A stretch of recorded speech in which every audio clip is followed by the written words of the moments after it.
माननीय गृह मंत्री जी,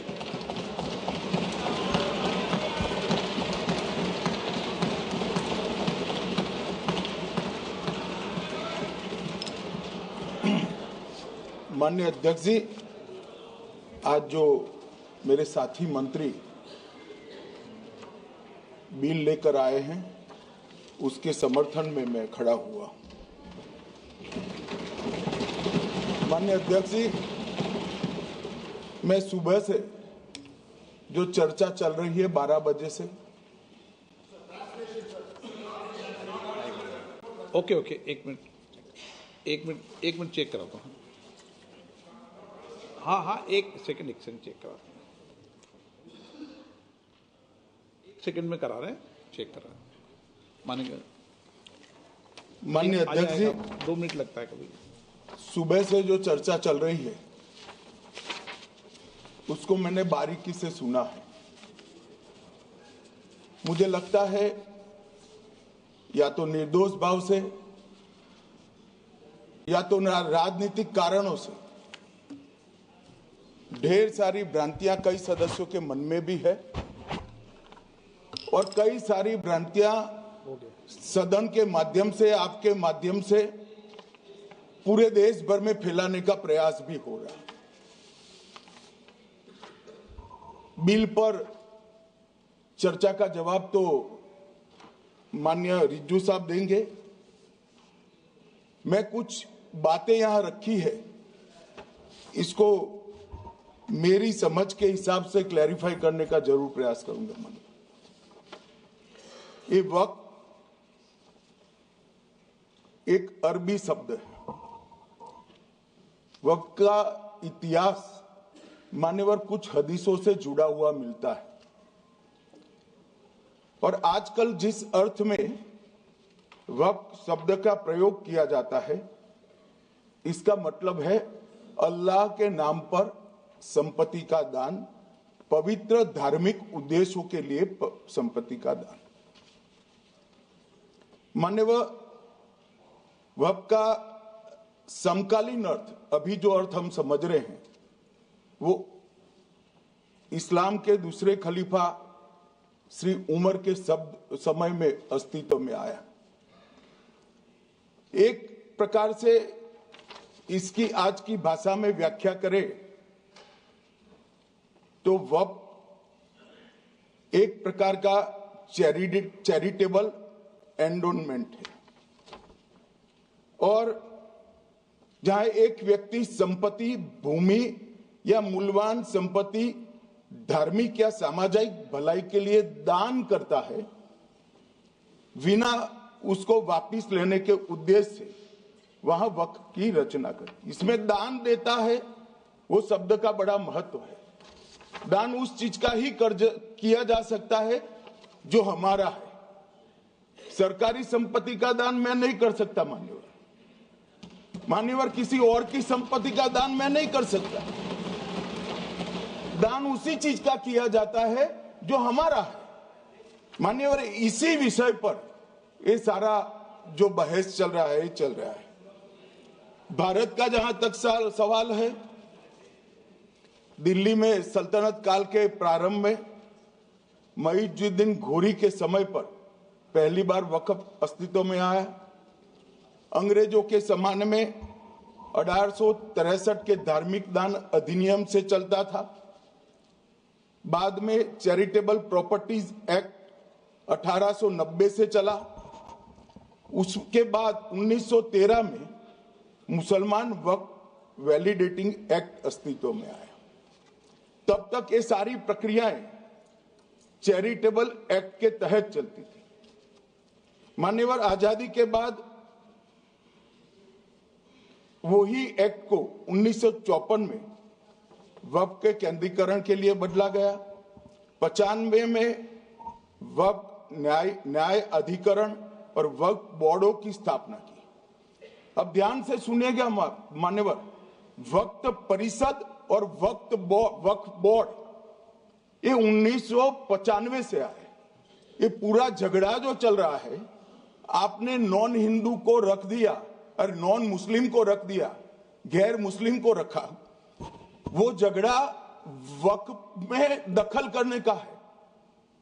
पहले तो वक्फ में कोई गैर इस्लामिक सदस्य आएगा ही नहीं, ये स्पष्टता समझ लीजिए।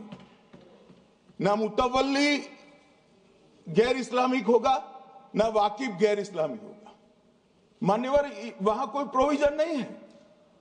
जो धार्मिक संस्थाओं का संचालन करते हैं उसमें कोई गैर मुस्लिम व्यक्ति रखने का प्रावधान किया भी नहीं है, हम करना भी नहीं चाहते हैं मान्यवर। इसलिए जो बड़े बड़े भाषण करते हैं कि समानता का अधिकार चला गया, दो धर्मों के बीच में समानता नहीं रही, मुसलमानों के धार्मिक अधिकारों के बीच में दखल खड़ी हो जाएगी, कुछ नहीं होने वाला मान्यवर। इस दृष्टि से देखें तो 1995 तक वक्फ की काउंसिल और वक्फ बोर्ड था ही नहीं, वो तो 95 से आया।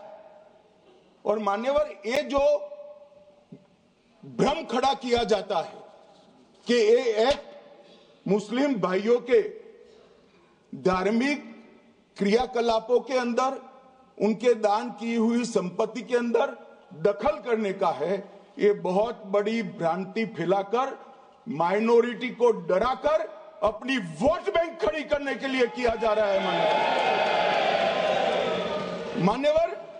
कहां पर गैर मुस्लिम सदस्य रखे जाएंगे?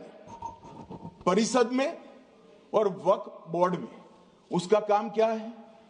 उनका काम धार्मिक क्रियाकलापों को कुछ चलाने का नहीं है।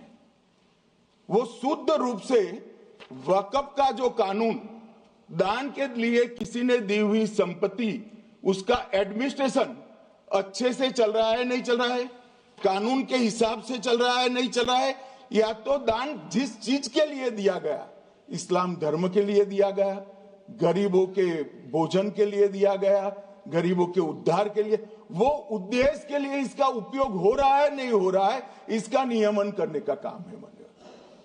अब मैं इसको मान्यवर बाकी सारे धर्मों के साथ कंपैरिजन करते हैं और कहते हैं दखल किया है। मैं उसको स्पष्ट करना चाहता हूं। मान्यवर, वक्फ जो है वो हमारे यहां ट्रस्ट एक्ट है, इसमें ट्रस्ट है।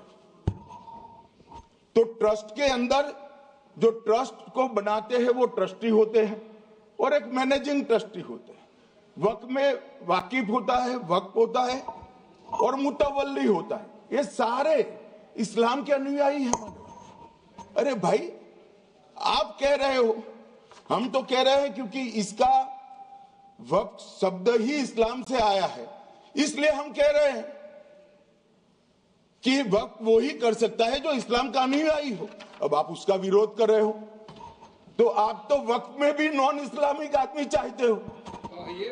मान्यवर, क्या कह रहे हैं? हम इसलिए कह रहे हैं कि वक्फ वो ही कर सकता है जो प्रैक्टिसिंग इस्लाम को प्रैक्टिस करता होगा, क्योंकि मान्यवर इसकी उत्पत्ति ही इस्लाम के सिद्धांतों से हुई। अब मान्यवर, वक्फ धार्मिक हुआ, वक्फ बोर्ड नहीं हुआ, वक्फ परिषद भी नहीं हुई। अरे सुनो भाई, मान्यवर, ट्रस्ट के अंदर ट्रस्टी जो होते हैं, जो चर्च होगा तो क्रिश्चियन होंगे, पारसी भी होंगे, पारसी के लिए वो ट्रस्ट होगा, तो हिंदू होगा तो वो हिंदू के लिए। अब चैरिटी कमिश्नर हम कहेंगे कि भाई मुस्लिम क्यों आया? मुझे बताओ, चैरिटी कमिश्नर एक्ट में मुसलमान चैरिटी कमिश्नर बन सकता है या नहीं बन सकता है? उसको ट्रस्ट नहीं चलाना है, उसको चैरिटी के कानून के हिसाब से वो ट्रस्ट चले, उसकी देखरेख करनी है। ये धार्मिक नहीं है, ये धर्म का काम नहीं है मान्यवर, ये एडमिनिस्ट्रेटिव वर्क है। और इसलिए तो फिर चैरिटी कमिश्नर हिंदू होगा तो वो क्रिश्चियनों के ट्रस्ट का कैसे देखरेख करेगा? चैरिटी कमिश्नर क्रिश्चियन होगा तो जैनियों के और हिंदुओं के ट्रस्ट का कैसे देखरेख करेगा?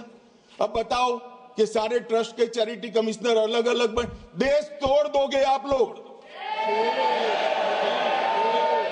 तोड़ दोगे।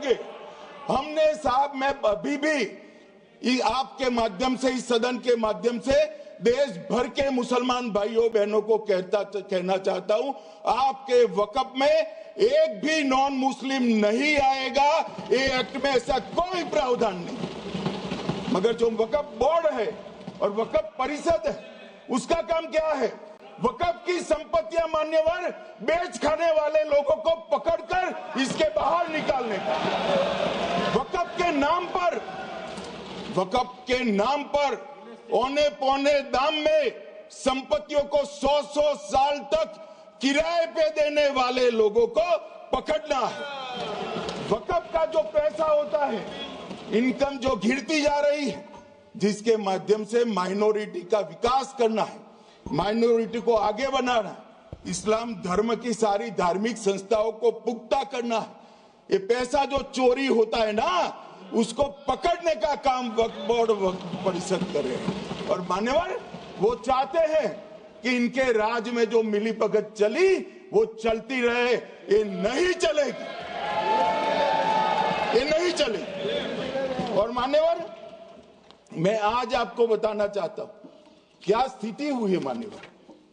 मान्यवर, सबने कहा, रिपीटेशन भी होगा, परंतु मैं कहना चाहता हूं मान्यवर कि वक्फ के 2013 में जो अमेंडमेंट्स आए, अब बिल किरण भाई का है, मगर मैं कह सकता हूं कि वक्फ का 2013 का अमेंडमेंट न किया होता तो ये बिल लाने की शायद जरूरत न पड़ती।